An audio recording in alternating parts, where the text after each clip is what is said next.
Station 51, engine 27, engine 32, truck 105. You're listening to The Fire Break with Steve Wolf.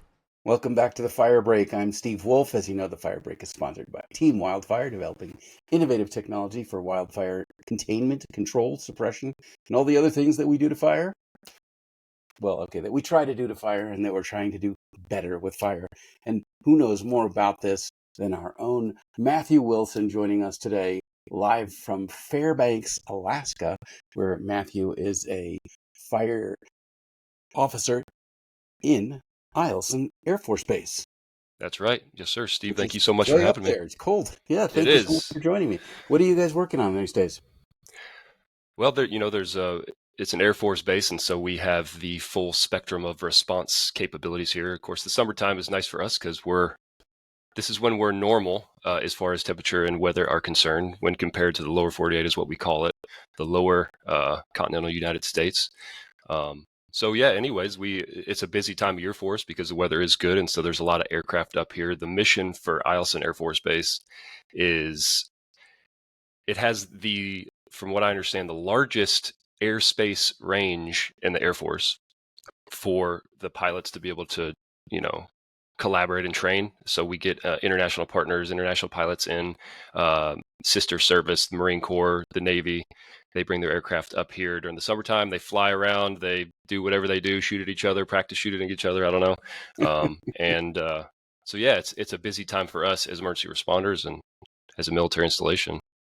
And that's an interesting perspective that you have in that it's your perspective, right? Because Right. you're thinking fire. Yeah. It's not really your concern what those people with the airplanes do. Your job is just to make sure if there's a fire on the ground. Right. Yeah. Our only concern is when they come back and something's not right. They're on fire or something else. So, and we've had a couple mishaps here just within the past 6-7 months. Pretty significant mishaps, and some of them have made the news. And so it's been a busy time for us up in Fairbanks. What were your mishaps? In January, late January, we had an F-35 crash. It was a mechanical malfunction. The report hasn't come out yet.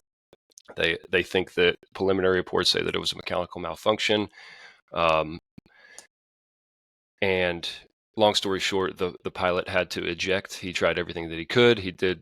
We were all out there when it was going down, and we were in our standby positions on the airfield. And he went back and forth, communicating with the tower, do this, do that. I guess he had Lockheed Martin on the line as well, who was live in his ear and giving them direction, an engineer from Lockheed Martin. And he just got to the point where he could no longer control the aircraft, so he pointed it up, ejected, and fortunately he was safe. He just had some minor injuries. Landed in the infield. Our guys went and retrieved him, and the aircraft fortunately landed in the snow, the grassy area, and so really no damage to any infrastructure. But Wow. Yeah, that was that mishap in January. That one was on the news. Of course, because it's an F-35, very expensive. The taxpayers are probably concerned about that. And then we had another F-16 mishap in May, and it was actually June. Sorry, early June, and this was a Korean aircraft, ROKAF, Republic of Korea Air Force, and Korean pilots, and they, there was I think there was some confusion on the airfield configuration, and and they tried taking off in a place where they couldn't take off, and they had to punch as well. They were both fine as well, but anyways, whole lot going on. Yeah, we know we have been through the ringer with large scale events as of late. So the base at large, the emergency response force, and all of the support entities know how to handle a large scale mishap. Yeah. So you've had some pretty recent experience with that. Right. And to what degree does the training align with, is it completely aligned? The training that you give and that you receive, Mm-hmm. how well does that align with the skills that you need on the day? Oh, wow. That's a great question. It's funny. So we are required to go through the motions with one of these, what we call mayors. And we have way too many acronyms in the military, but it's essentially large scale accident response exercise, we do those annually. So we do this training where we get everybody together and we pretend that an aircraft crashed, and okay, what do you do in this? So I would say that the training is important and that it makes you go through the checklist items.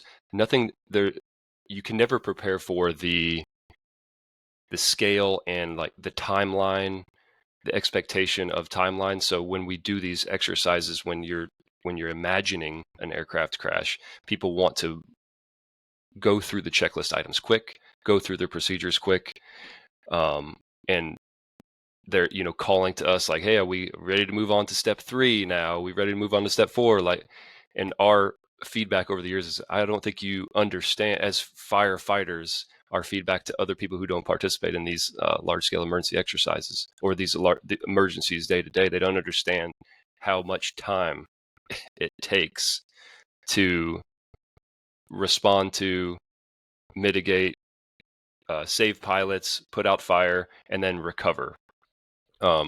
It's a very, very long, it takes a long time for recovery to happen. So I would say it's been valuable to go through those exercises and to integrate with these people and have these conversations about what it looked like and to move through the checklist items. But at the end of the day, nothing can simulate the real thing. And I would use that, the time that it takes kind of as a good example of what you can't simulate.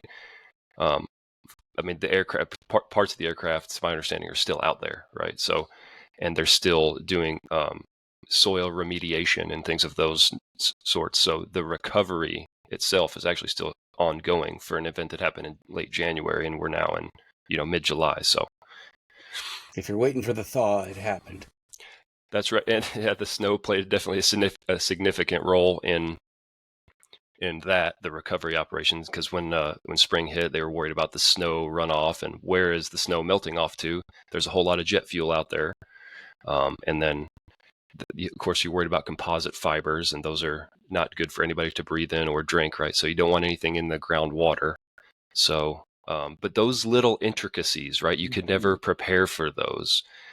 We do our best, I think, but it's nothing can replace the real thing. So, well, I think if you've ever seen the aftermath of a plane crash in a movie, mm-hmm. This would indicate that you can recreate those conditions without a crash. Yeah, and you're no stranger to that, right? You have I was hired many years ago to go to the Memphis International Airport mm-hmm. and stage a 2 a.m. crash simulation. Mm. And all the prep was done really far enough away from the tower that nobody saw all the prep. Mm. But we brought in a fuselage and we brought in air parts and we scattered them across the field and we scattered luggage and we hired 70 Seabees to come in and play victims in various states of life and death.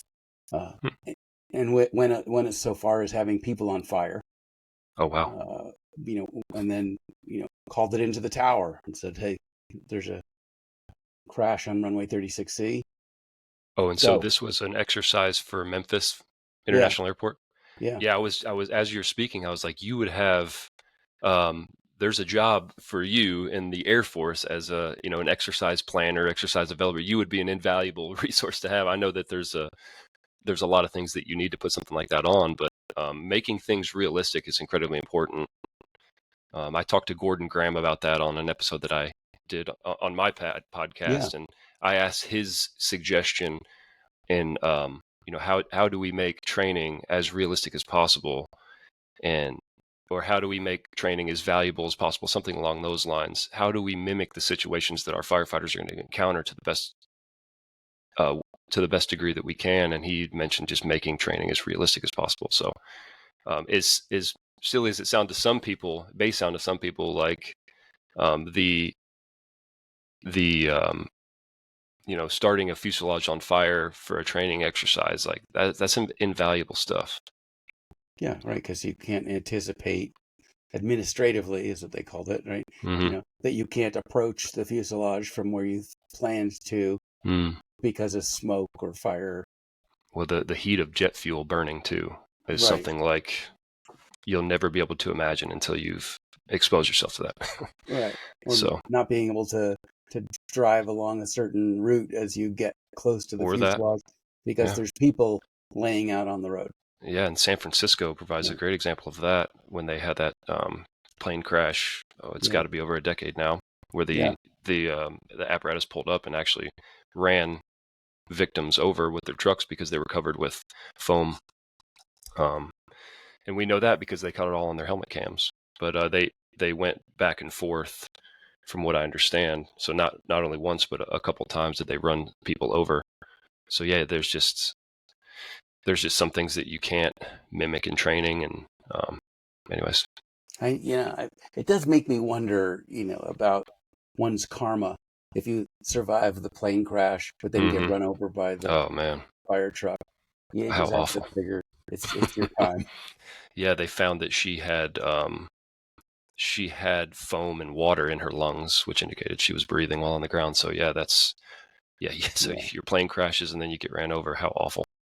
Yeah, and I've seen, I know a case where somebody's chute didn't work and then Mm, on a parachute jump, and then hmm their secondary chute didn't work, mm. but they landed in a watery bog, Oh wow, in a shallow lake. Popped up, they were fine, waved, "Hey, I'm good, I'm good," and then incredible. drowned on the way to the ship. Oh my goodness. It's like, Wow. sometimes you just can't beat death. No, that's crazy. I've never heard that story.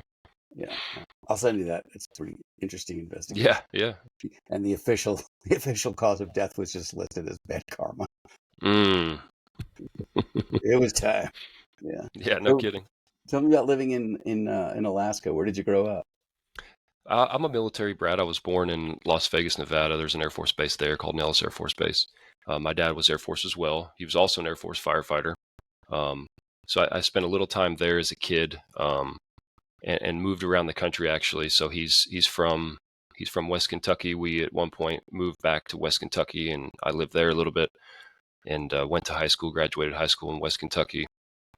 Um, eventually the Air Force took me to, so eventually I joined the Air Force and it took me to Alaska. And Alaska is honestly where I've spent the most time in my life. So I told you 9 total years. That's Yeah. the most time I've ever spent in one location. Although 6 of those years were in Anchorage, Alaska, and now 3 in the Fairbanks area where I am now. But life in Alaska is unique. It's incredible. It's extreme. That's why I love it. That's why I wanted to come back. My wife was a bit reluctant when I mentioned to her that Fairbanks, Alaska was on the list of availability. She's like, all right, well, whatever you want to do. There was some availability in Europe, and I had put that on my list. We call it a dream sheet in the military. There was a spot in Germany. There was a spot in England, and you can prioritize your choices. I put Germany, then I put England. I said, hey, I've already done the Alaska thing. My wife would like to go to Europe. Let's try that. I put Alaska number 3, the Fairbanks, and they said, look at this sucker. We got him. Back to Alaska you go. So that's how I ended up here. But again, it's extreme. It's, it's extreme cold in the wintertime, extreme darkness. So that complicates things for a number of reasons, especially as a firefighter when, water is your primary weapon system. Water doesn't like cold, especially extreme cold. And then it's extreme in the summertime with the daylight all day long. And then the smoke from the wildfires kind of, so you fight through the winter, you look forward to the summer, it comes, and then the mosquitoes come out, and then the wildfire smoke comes out, and you're like, I've waited the entire winter for this. So, but it's unique, and that's why I love it. I'm a big runner, and so I like to get out in these extremes and experience them. But I've loved it so far. I think that one of the most beautiful places. It's like going to Switzerland, but everyone speaks English, and it's Yeah, not as exactly. expensive, right? And Yeah, it's unbelievably vast. it is. I don't think people can understand how vast it is. I mean, when you put Alaska on the continental United States as a reference, if you take the actual scale of Alaska to the scale of the continental United States, it goes from Texas up to like South Dakota or something like that. I mean, it's incredibly big state. And I hunt on the North Slope. I hunt caribou. I have last year I hunted, and I've hunted a few times before that. And it takes me from Anchorage to the North Slope of Alaska, which is Prudhoe Bay, where they do a lot of the oil drilling. And it takes me 18 hours to get from Anchorage, Alaska to Prudhoe Bay.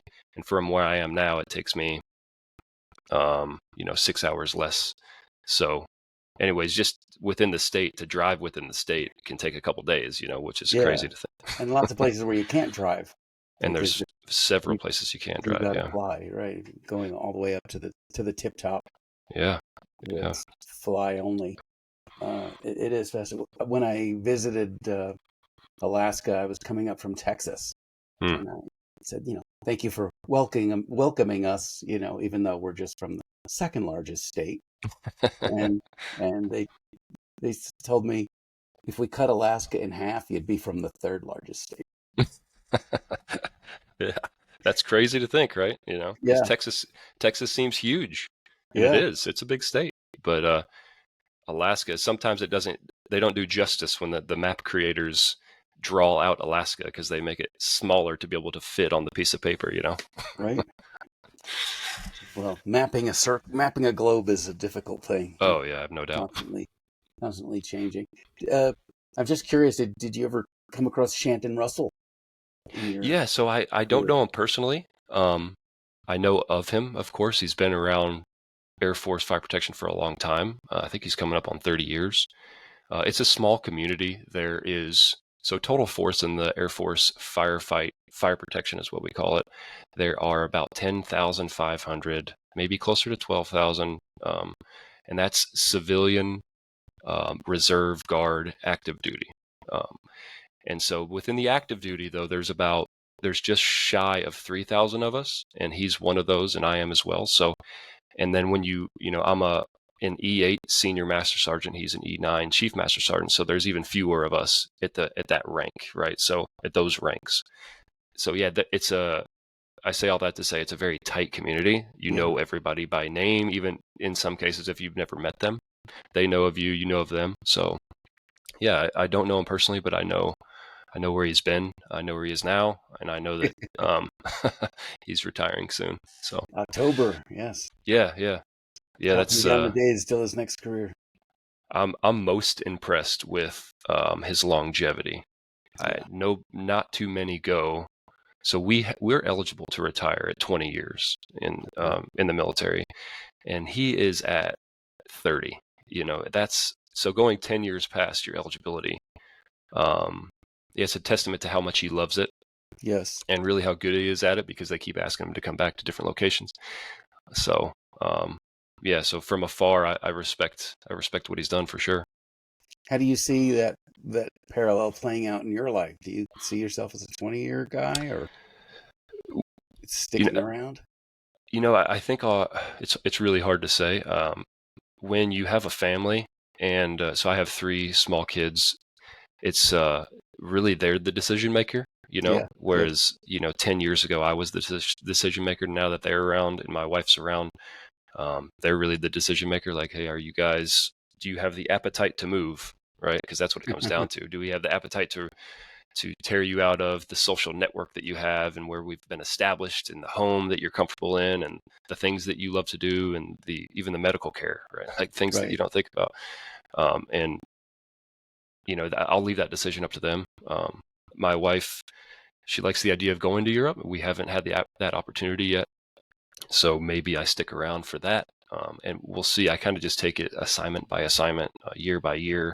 I have a general aim towards Chief Master Sergeant E9, right? Like, it's always good to have an aim and to do the things that you need to do to promote, and just be better every day, kind of as a fire service leader and as an Air Force leader.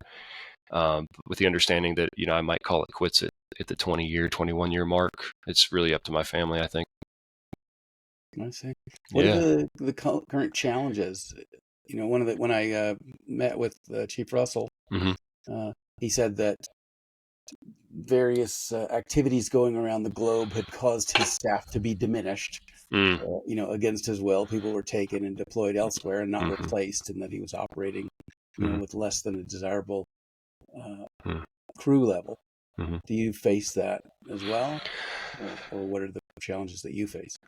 Yeah, so with military, and this goes for any service and really anything within the military, there's just such a high turnover, right? Again, like I'd mentioned to you, you're moving around a lot, permanent change of station, and that isn't appealing to people after a handful of years, right? Like, I'll do my 4, I'll do my 6, and I'll leave, right? Or I'll go do the same thing as a civil servant, and be a DoD civilian in the same capacity because they have those opportunities and have that stability, but be able to do the same job. So I say that to say there's a high turnover rate, and so there's the Air Force and the DoD is constantly needing to recruit, and they have their recruitment goals, and they keep an eye on people that are leaving the service, right? And is it too many? Is it too little? So high turnover rate, and getting, even when people leave, they're replaced really with young, I say kids, but young adults right out of high school, right? That have just went through a 3-month academy. And so now you're teaching 19, 18-year-old adults how to be firefighters, right? And that's just a never-ending cycle. You can say kids, Yeah, it's hard because I want to give them the respect. They joined the service, they're serving their nation, and they're doing something that's maybe not a lot of their peers are doing, right? So, but they're kids, when compared to me. So that's a challenge, and having brand new people in life, and brand new people to the Air Force, and brand new people to firefighting come in, and having to reteach the same things you taught 6 months ago to the last batch of new people. And so we have an collectively inexperienced force when compared to our counterparts outside of military installations. You'll go down, if I go to Fairbanks or if I go to Anchorage, Alaska, and I knock on the fire station door and ask who's sitting on the tailboard of a fire engine, it could be a 20-30 year guy. Whereas if I knock on the door here, it's maybe a 2-year, 3-year average guy, right? Mm-hmm. So, and even, and that all the way up to chief officer, the same thing applies. The engineers, the driver operators of the apparatus, maybe 3, 4, 5-year experience. The company officers are 6-year, 7-year experience. I am a deputy fire chief, right? I'm subordinate to only the fire chief in our hierarchy, and I've been in for just shy of 18 years. Where if you go talk to the fire chief downtown, he's probably been around for 20, 30 years. So he'll let you know. Yeah, in some cases maybe. I find that some people don't care about that metric. It just comes down to your level of competency. It's not the years. I mean, years is very different from experience. If you've sat at a post for 20 years, but there was no action there, you're as inexperienced as somebody who showed up the first day. Yeah. And that's a strength, I think, of the military fire service too. Yeah. So we're talking about kind of the challenges with inexperience, but a strength is that these firefighters in the DoD, and especially the Air Force, because we have the largest contingent of firefighters of any of the services, they have exposure to so many walks of life and so many different ways of doing business and so many different environmental conditions. Imagine being a firefighter in the extreme Arctic and then going to being a firefighter in Panama City, Florida, which is where I started out my career. Just the differences, or having to be a firefighter in the Arctic and then going to a contingency deployment for 6 months in the hottest place on earth that I've experienced, which is UAE, United Arab Emirates. Oh yeah. So, I mean, you step outside and you're melting. Imagine putting on bunker gear and having to go, be a firefighter. It's incredibly challenging, but it's a strength in that we get that experience. We experience so many different facets, of the service. I think that's really great, to experience so many locations and so many lifestyles, cultures, physical differences in the planet. Because career aside, as you come to the end of your life, and you got a chance to spend some time on this planet, it's nice to feel like, I showed up here and I really got to see the place. Right? I traveled, I experienced different Yeah. places, and I think it's something you take for granted you while you're in do. the moment. Yeah, Yes, especially you're a young adult, you're young in life, you don't understand the opportunities that are being presented in front of you. It's incredible, and I've only done a fraction of what some others have done. I know Chief Shanton Russell, he's been kind of literally all over the globe. I, I I haven't been to Japan, although I've been to Korea. I haven't done time in Europe, although I have done time in the Middle East. But yeah, it's something I think you take for granted in the moment.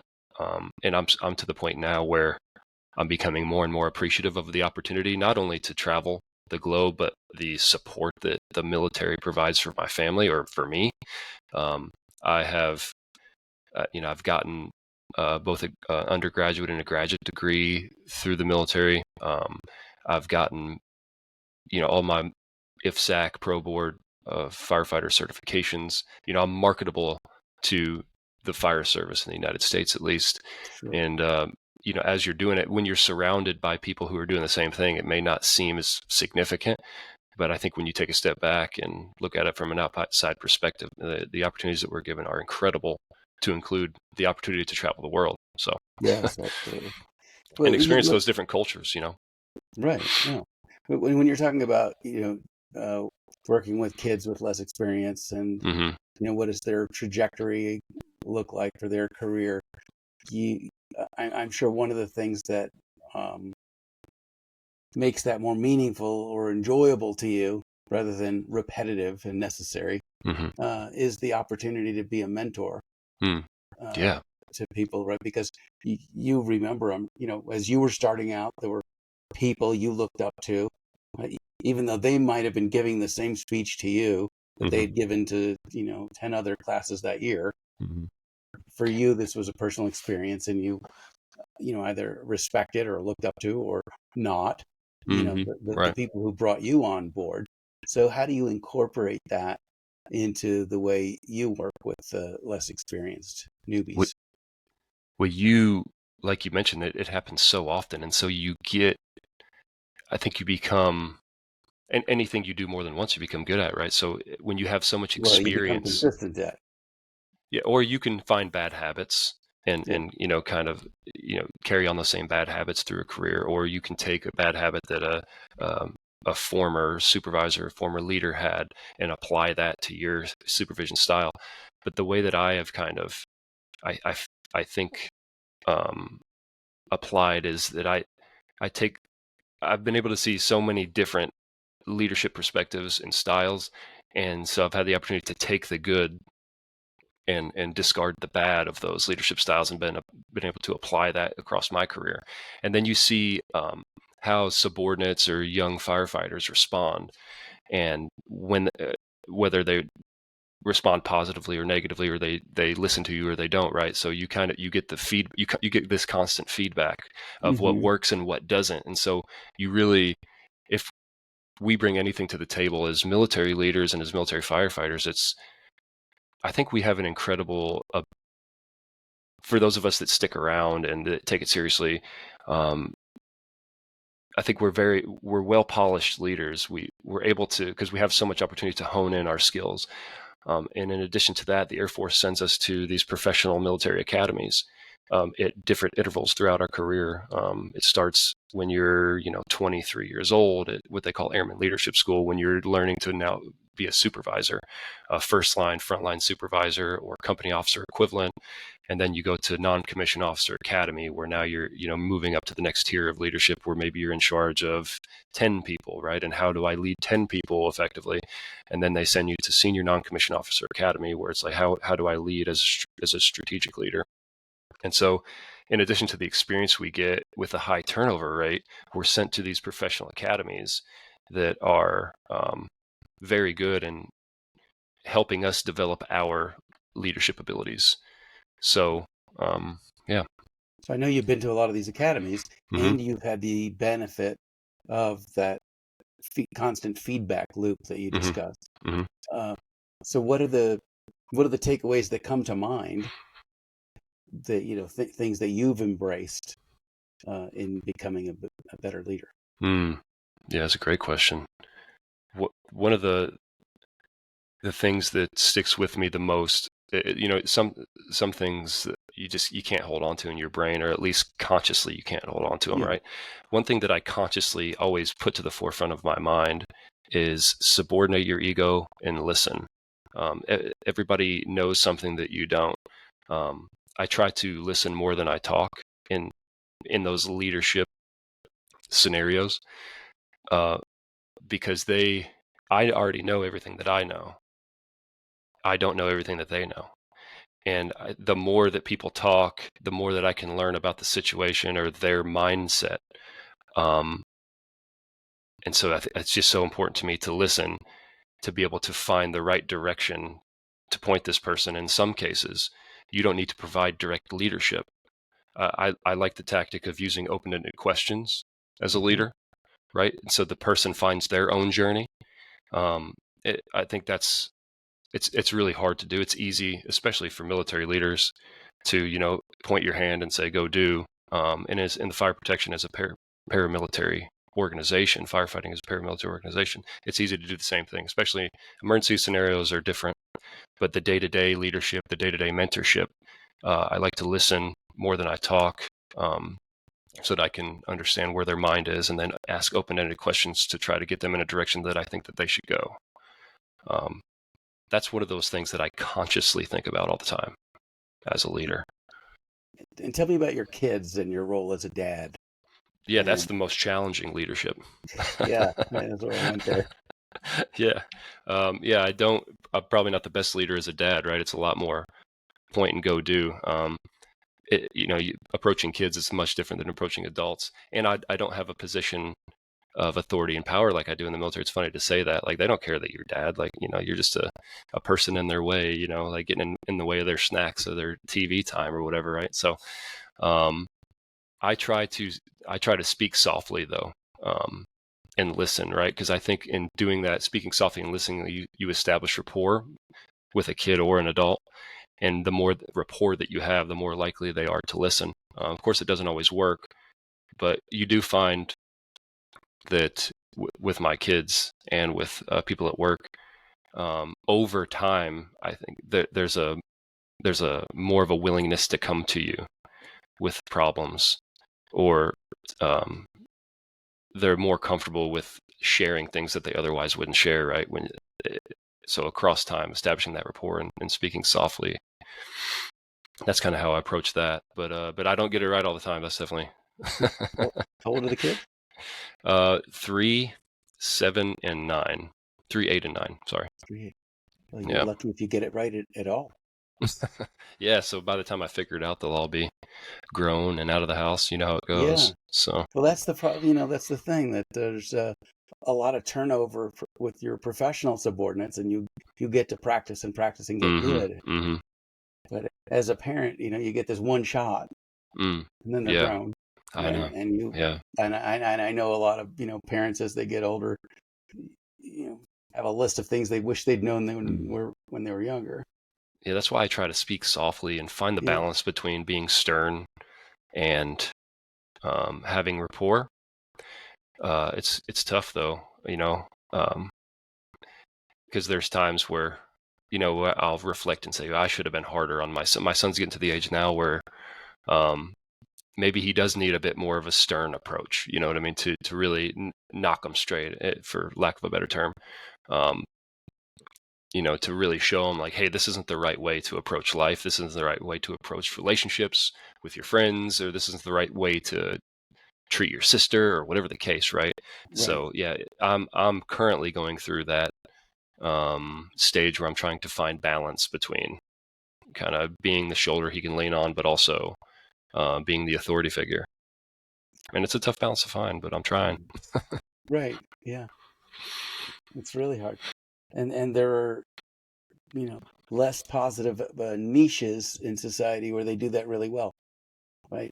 Mm, Gangs, mm, which are not a positive influence, mm, on society in general, mhm, are very good at giving kids who don't have a father figure, a place of belonging, and here's where you fit in the pecking order, and here's what we expect of you, and here's who you can look up to, so to speak. Yeah, I think gangs are a good example of just a collective hardship, Yeah, and people want a sense of purpose. And I Yep. think, and that's what I think the fire service is such a strong culture. Yeah, It's because there's a collective hardship. Firefighters are going out and doing very hard things and seeing very awful things day to day. And same with some of the, same with military, and especially special forces military, right? That's why Navy SEALs have such an incredible culture, and all of them go out and write books, and people want to know what they have to say, right? Tell me right. about your experiences. Yeah, They have these collective sufferings, and those are the strongest teams, are those who have had the toughest collective suffering. Obviously, a gang is a bad example. You don't want to go in that direction, but that's no, doesn't but there's surprise something to me. learn from it, Sure, sure. right? The reason that they're successful in recruiting is this, because they're providing an emotional support that's missing in a kid's life, which is, if they had different type of peer relationships or parental relationships or family support, a gang wouldn't be able to take hold in their life. Yeah, absolutely. Now they So, lead by fear. That's one thing that they do that you don't want to do. But no, right. Tell me about collective hardship. Um, there's a sense that, well, there was a sense for a long time that professionals didn't experience hardship the way non-professionals did, right? That if a civilian happened to see something bad, we expect it to impact them, greatly. But that if you're a professional, it doesn't impact you. And of course, we're finding out that that's not true. And the reality of PTSI, and yeah, we I have the think that same. there's still more slack cut to civilian firefighters than to military firefighters. There's still an expectation that you're somehow less human and less vulnerable, because you're in the Air Force. To what degree are we seeing now more humanization of the effects of trauma, and how do we address that in the military? Because military still has one of the higher suicide rates for Sure. former servicemen. Yeah, I mean, we all have the same brain chemistry, right? So, Yeah. like, we're all. I like to say that the brain and the nervous system is an organ system, just like your cardiovascular system, right? And it needs to be maintained or looked after, just like the rest of your organ systems.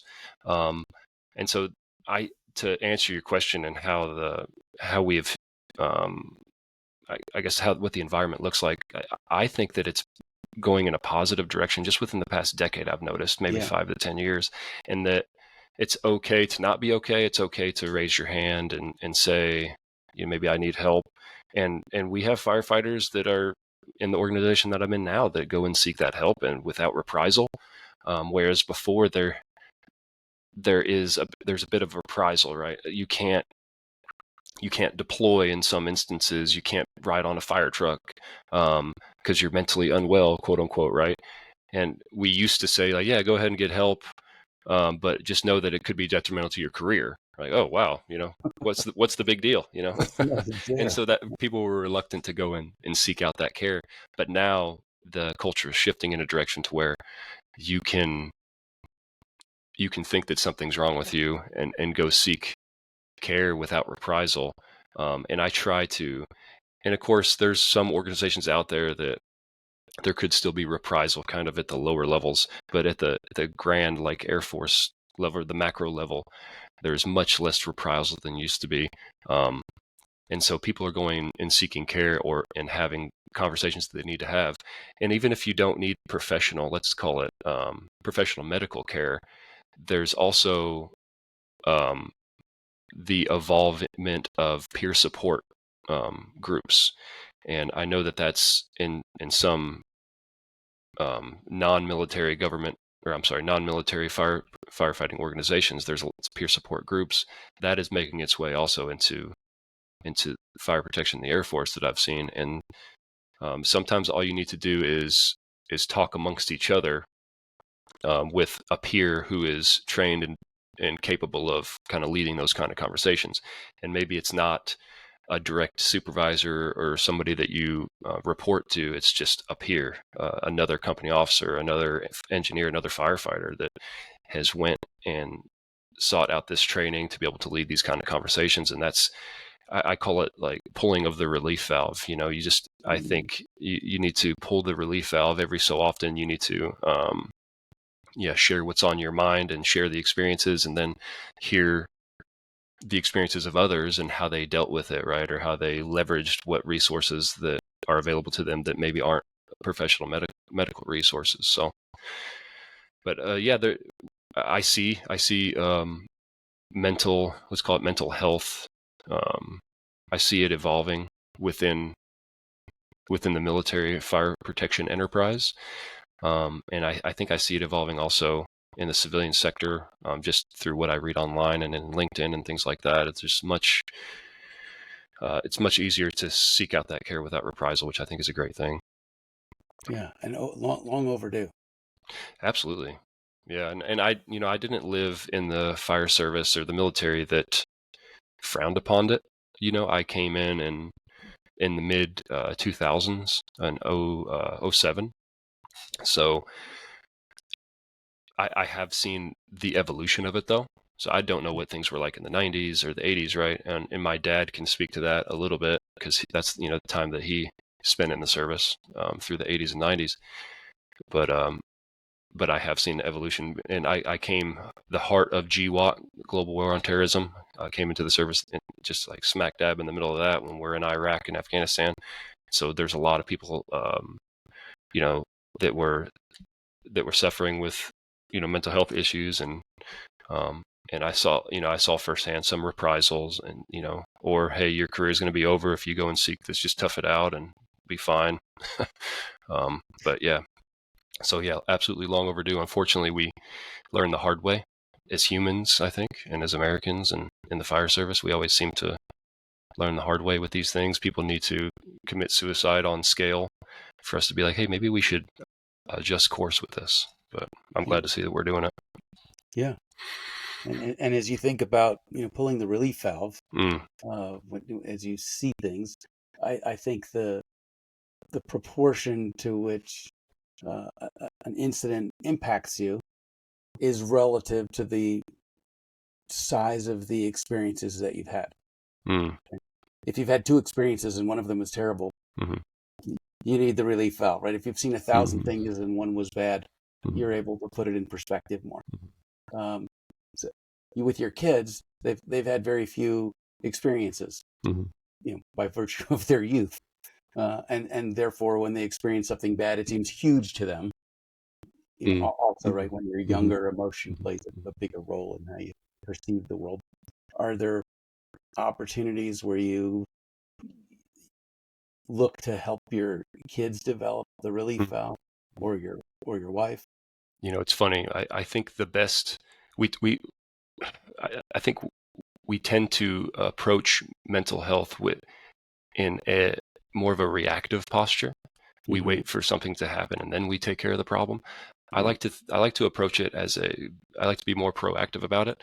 I think that experiencing hardship, I guess, I don't want to say death and destruction hardship. I mean, doing hard things. Yes. So as a runner, I use my example like of running in the extreme cold, right? Of course, I apply risk management, right? I don't go out with shorts and a t-shirt when it's negative 40 degrees. I put on the appropriate attire, but it's still a hard thing to do. Or go running in long distances, right? I prepare for it, but then I go do it. I go out to a mountain, I run a mountain, I run in a hard environment, hard condition. I think experiencing hardships like those in a controlled environment, doing hard things, let's say as a firefighter, when you train, you try to mimic the circumstances you're going to encounter, like the example you mentioned of creating a scenario for the Memphis International Airport. That's an example of doing a hard thing, right? There's people on fire screaming. I think if you condition your mind to be able to do hard things and endure hard things, you're more resilient to be able to, when the real thing does happen, when you do see death and destruction. Now, I'm not saying that it's going to prevent things, it's not going to prevent issues, but it's certainly going to help you deal with those. And so for my kids, you want to make sure that they do hard things. I have a tendency to want to protect, right, or to be what they call a helicopter parent. But it's important that they go trip on the log in the backyard, right, or they go and dig holes, get dirty, scrape their knees, fall off their bikes. See how bad it hurts. It's you could not let them do anything hard, and just because you want to protect them. But I think it's important to expose them to those hardships, those hard things. Absolutely. Yeah. You want them to be ready, because life won't helicopter parent them. Exactly. Yeah. As soon as they're out of the nest, for lack of a better term, they're going to be exposed to bad things, or bad people, right? And they have to be resilient to be able to deal with those things. Yeah, and I think that's interesting. You point out that resilience is not an innate quality. So, we're either resilient people or we're not. Yeah. We're resilient as a function of how we're prepared to become resilient, or how other people have helped prepare us. Absolutely. I do think that there's probably some people, and no psychologist, but there's some people that do have a proclivity to be more resilient, right? People are just chemically born a certain way in some cases, where you're like, that's a tough kid, right? Like, I don't know if you've ever seen, a kid playing in the neighborhood, like, that kid is tough. He just climbed to the top of that tree with no fear at all. And sometimes that's dangerous, right? But some people, and I think those are probably those people that attract towards, like, our special operator, special warfare type of jobs, you know what I mean? Or stunt persons as yourself. But yeah. But you're right. It's something that's built. Resiliency is built, and so you have to be intentional about it. And I think that just means going and doing hard things, whatever that means. And maybe it's not a physical hard thing. I'm trying to think of a good example, but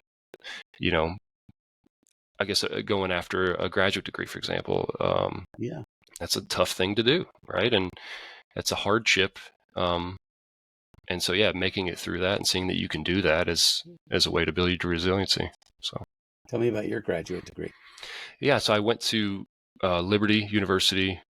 I did it all virtually. Liberty University is in Virginia, but I did it all on the computer because I'm in the military, right? But I ordered the textbooks and I went through the online courses. They're 8 weeks each. It's a fire administration, public safety degree. So it's focused on the fire service, right? So all the classes were things that I was familiar with from my undergraduate degree.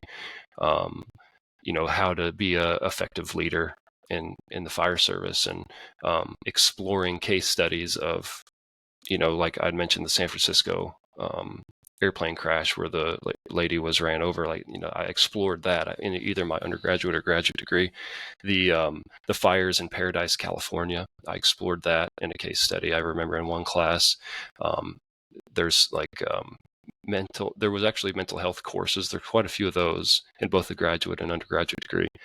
So you explore exactly what I'm talking about, and with the resiliency things, like that's kind of where I developed that opinion. I think, you develop it a little bit through the studies, and you develop it through your experiences too. So fire administration through Liberty, and my undergraduate degree was the same focus area, fire science management. So a lot of fire focus through my college. As one would expect. Yeah, well, a lot of people in around me in my circle here, they like to approach emergency management focused, occupational health and safety.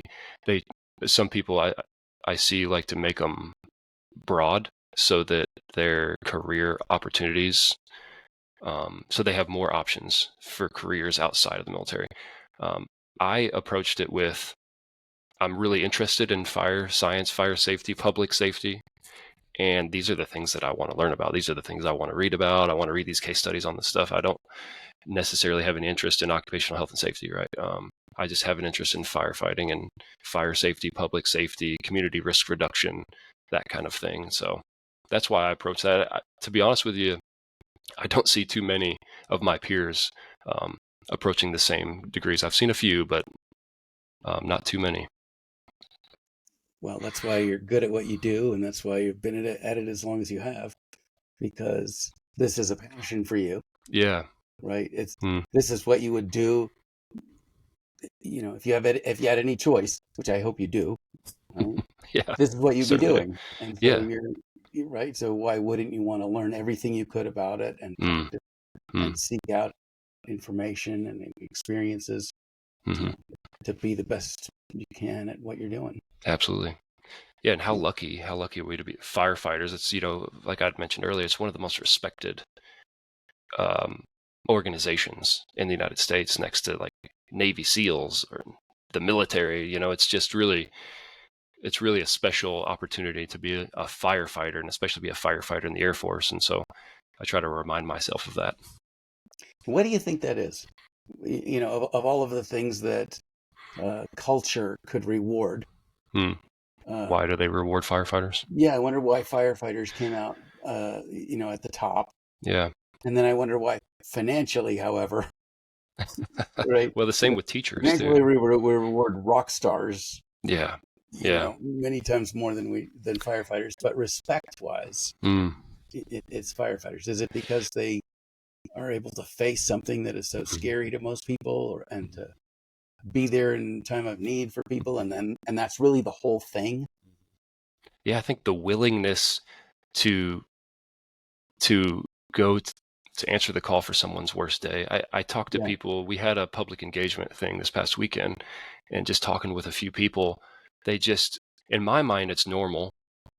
I've been doing it for 17, 18 years, going to someone in cardiac arrest, or going to someone with breathing difficulty, or an allergic reaction, or a structure on fire. It's called normal. It's business, right? I approach it as business. In their mind, it's just, I can't believe you're willing to do that. I really can't. I don't know what I would do in that circumstance, which in some cases, if they were trained and they had the experience, and they would be able to do just as well, if not better than me. But it's just that willingness, I think, like you mentioned, to approach those dangerous circumstances, or those life-threatening circumstances. Like, call on me when there's no other options, and when your loved one is dying, or death is imminent, right? Yeah. I think, there's just a tremendous respect for people who are willing to go and try to solve the problem when death is imminent, and and it's just it's a sexy job too, big red fire trucks, loud noises, cool sounds. And we all have a swagger about us, it seems, in the fire service. Firefighters, the way that they carry themselves, if you see them at the grocery store or off duty or sitting next to their truck, there's a level of confidence, and I think people like that. People like confidence, people like competence, people that exude those traits. And so, all of those things considered, I think that's why people really like firefighters. And unfortunately for our law enforcement officers, they're stuck with enforcing our nation's laws, and our our local laws and state laws and municipality laws. And so they're always the bad guys, right? They get the bad rap, but they too respond to those same incidences and want to help when people are in need. So I think they deserve a level of respect as well. Absolutely, 100%. Yeah. And when you talk about that confidence people have, Mm-hmm. some people simply have confidence, Mm-hmm. but no competence to go back it up. Until they're smacked in the face. Yeah, right. Everybody got a plan until they get punched in the mouth. Yeah, absolutely. Yeah, but with with emergency responders, the confidence comes from deliberately putting yourself into the most complicated, life-threatening circumstances, and working through the problem and coming out, right? Achieving your tactical goal, right, and living to tell about it. And so the confidence that someone exudes, who has earned the confidence, is different than people who are just born confident. Yeah, absolutely. Yeah, I think that's where a lot of our confidence comes from. Some people are born confident, and then they even they develop their confidence even more. But yeah, it's like, hey, I can solve this problem. It's actually, when you train yourself and you follow procedure and you listen to what the doctors tell you to do for a cardiac arrest event, it's not that complicated. Follow the algorithm. Right. keep your wits about yourself, and we could do this, and we could solve this, or we could give the patient the best opportunity, right? So yeah, I think you're right. I think a lot of the confidence comes from the training and experience to be able to handle kind of the worst situations imaginable for people. I imagine it's a lot like, maybe the primary reason that the military does survival training. Not because most people are going to be in a certain circumstance where they need to survive, Mm-hmm. but by going through that, you learn, hey, I Yeah. can make it through tough things. Yeah, just like that resilience we were talking about. Yeah, that gives people confidence. It's funny you mentioned that. I went to, I wish I would have mentioned this early on. Being here at Eielson, I took advantage of Arctic survival. They have an Arctic survival school up here where pilots come who fly in this AOR, area of operation or area of responsibility. Any pilot who flies within the Arctic has to do Arctic survival training. And so, of course, it only happens in the wintertime, and they put you out for a week out on the, out in the woods. And you have to learn how to survive in those extreme conditions. You have to build a shelter, make fire, boil your water. We've even set up traps for small game and things of that nature. And but yeah, that's a really cool experience too. So I'm glad I took advantage of that. But yeah, what an incredible way to build your resilience. Like if I can handle sleeping, I think it got -20 during my week that I was there. If I can handle sleeping outside in a shelter at -20 degrees, like what else can I handle that that I didn't realize that I could handle? So yeah, it gives those pilots confidence, air crew members confidence, and anybody who participates in that survival training. Interesting. And I imagine for you, running is similar. Running traditionally, historically, is something that you did to escape animals, not something that you chose to do. Yeah, Right, it is as a kind of funny. hobby, Yeah. right? That running is a way of stressing your body, Mm. Mm-hmm. right? But you subject yourself to that stress Mm. regularly, Mm-hmm. and now your general Mm-hmm. threshold for all other stress is lower. Right. Yeah, I can go out and run. I know, which right now I'm dealing with an injury, but under normal circumstances, I know if I had to, I could probably go 50 miles on my feet. 50, Right. I could go 50. I could go as far as 50. I mean, it wouldn't be fun. And right? I'm not an ultra marathoner, although I look forward to exploring that in the future. But I have ultra marathoner friends who have done multiple 100s, right? 100-mile races. And there's people out there that have done 200 and 300-mile races. And there's a Iditarod Trail Invitational, the Iditarod dog sled race. They allow people to run, bike, or ski that. And so there's people out there that have gone 1,000 miles on their feet. But yeah, so but for me, I consider myself a quote unquote marathoner. The marathon distance is kind of where I've been at in the half marathon distance. I know that if I had to, I could get somewhere. I could go somewhere in 50 miles on my feet, and I could get there alive. Right? I'd be able to get there, and I get there alive. Again, it'd probably be awful. It wouldn't feel very good, but I know that I could. So yeah. Unfortunately, in Alaska, 50 miles is not going to get you very far. No, yeah, that's the unfortunate part about being up here, but Yeah, but what a beautiful place. Well, thank you so much for sharing with me and our audience a little bit about your experience there in Eielson Air Force Base and yeah. the work that you're doing. Really fascinating. Yeah. Steve, thank you for inviting me on, and thank you for doing what you do in the podcast space and inviting all these people to get their experiences. I listened to a couple of them. And I think it's great to just genuinely, be curious about what people are doing in public safety and in the fire service. And so thank you for the opportunity. Absolutely. Matthew Wilson is the Deputy Fire Chief at Eielson Air Force Base. Thanks so much for joining us today. And for the rest of you, if you're not up at Eielson Air Force Base, count yourself lucky to have some probably better weather than Matthew has. But, luckily it's the summer, and what a beautiful place. And if you haven't been to Alaska, you should go. This Absolutely. is truly one of the remarkable things to see on the planet. It is. I'm Steve Wolf. You've been listening to The Fire Break. We're sponsored by Team Wildfire. Until we see you again, go find yourself an adventure. Check it out. Talk to you soon. See you at the next one. Bye-bye.